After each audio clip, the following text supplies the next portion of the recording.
कि आज से 2 दिन पहले मैंने हुकूमत हिंद के वजारत खारजा के जो मिनिस्टर हैं जनाब जयशंकर साहब को मैंने खत लिखा और उस खत में मैं उसको आपके सामने रख देता हूं कि हमने जनाब जयशंकर साहब को 2 दिन पहले खत लिखा भारत के हमारे फॉरेन मिनिस्टर को, और हमने उनसे कहा कि हम अपनी तरफ से कहा कि हम जो फ्रांस में स्कूल टीचर की जो गर्दन काटी गई हम उसकी मजम्मत करते हैं, हम हर दहशतगर्द वाक़े की मजम्मत करते हैं, क्योंकि ये दीन इस्लाम और रसूलुल्लाह सल्लल्लाहु अलैहि वसल्लम की सुन्नत और तालीमात के खिलाफ।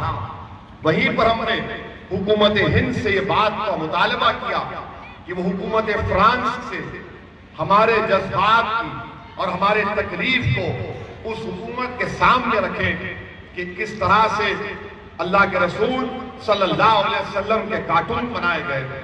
और हमने ये भी हुकूमत के सामने रखा कि पार्लियामेंट में क्वेश्चन का एक सवाल का जवाब 13 फरवरी 2019 को वजारत खारजा ने दिया था, जिसमें यह जवाब दिया गया था हुकूमत हिंद की तरफ से कि जब कभी भी हुकूमत को मालूम होता अक़लियतों के मसाइल के बारे में बशमूल हिंदुओं के, हुकूमत उस मसले को मुताल्लिका फॉरेन कंट्री के साथ उठाती है और उनसे ये बोलती है कि आप आपके मुल्क के अक़लियतों की तहफ़्फ़ुज़ करें।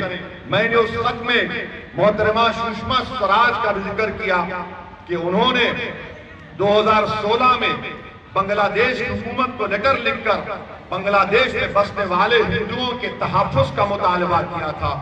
मैंने तीसरी मिसाल भी दी कि 2008 में उस वक्त के वजीर आजम ने फ्रांस के प्रेसिडेंट को मिला और उनसे कहा था कि जो हमारे सिख भाई की जो पगड़ी होती है, जो उनका टर्बन होता है, उसके सिलसिले में नुमाइंदगी की, और हमने ये किया है। और अब ये हुकूमत के ऊपर मुनस्सिर है कि हुकूमत हमने जो खत भिजाया हम उम्मीद करते हैं कि हुकूमत हिंद इसका संजीदगी से जायजा लेगी और ये जो कार्टून बनाए जा रहे हैं ये गलत है। हाँ, आपको इस्लाम के खिलाफ तनकीद करना है, करिए, कौन रोक रहा है आपको, मगर याद रखिए अंग्रेजी का लफ्ज है क्रिटिसिज्म और सैक्रिलेज, इसमें जमीन आसमान का फर्क है।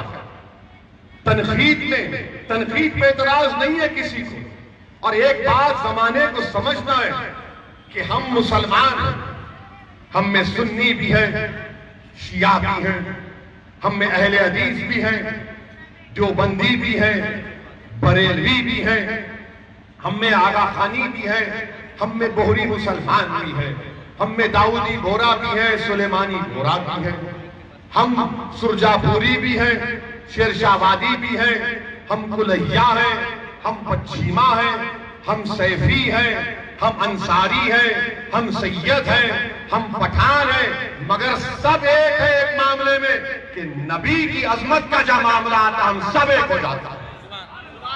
जब नबी की अजमत का मामला आता हम सब एक हो जाते हैं। हाँ, हम में ये इख्तिलाफात है, मगर जहां पे कमली वाले का मामला आता है हम सब एक हो जाते हैं। आप तनकीद करो, मगर हमारे रसूल मोहम्मद मुस्तफा सल्लल्लाहु अलैहि वसल्लम का कार्टून बताइए, क्या बात। ये आपकी तहजीब, आपकी तरक्की की निशानी नहीं होनी चाहिए। आपके करने से रसूलुल्लाह सल्लल्लाहु अलैहि वसल्लम वमा का इल्ला रहमतल लिल आलमीन है।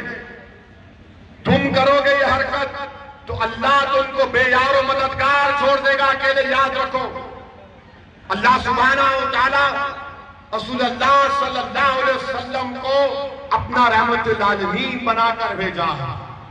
तारीख में बहुत से वाकयात हैं, मेरे पास वक्त नहीं है, मगर मैं शुक्रगुजार हूं कि आपने मुझे दावत दी और अल्हम्दुलिल्लाह मैं यहां पर आया। मैं अपनी बात खत्म करने से पहले मुझे दुर्र समीन में शाह अब्दुल अजीज रहमतुल्लाह अलैह के वालिद शाह अब्दुल रहीम का वाक़या याद आ रहा है।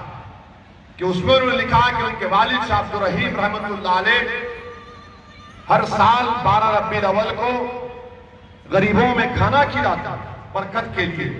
तो एक वक्त उनके वालिद पर ऐसा है कि उनके पास पैसे नहीं थे बिल्कुल, तो वो क्या किए, चंद पैसों से भुने में चने खरीदे और गरीब और मसाकीन में उसको बांट दिए।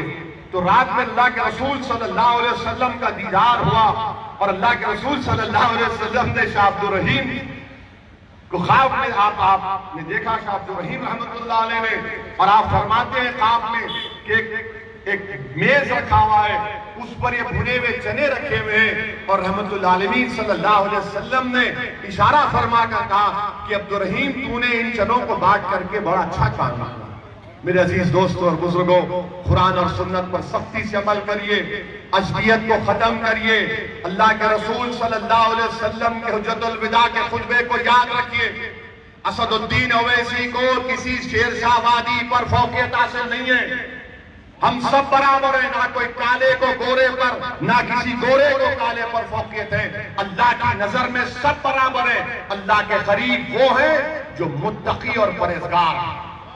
अल्लाह के करीब वो है जो मुत्तकी और परहेजगार है। और हमको पहले से ज्यादा अपनी दीन की रस्सी को मजबूती से थामना है। नौजवानों, याद रखो, जो तुमको दीन इस्लाम मिला वो हमारे असलाफ, हमारे बुजुर्गों की कुर्बानियों से मिला।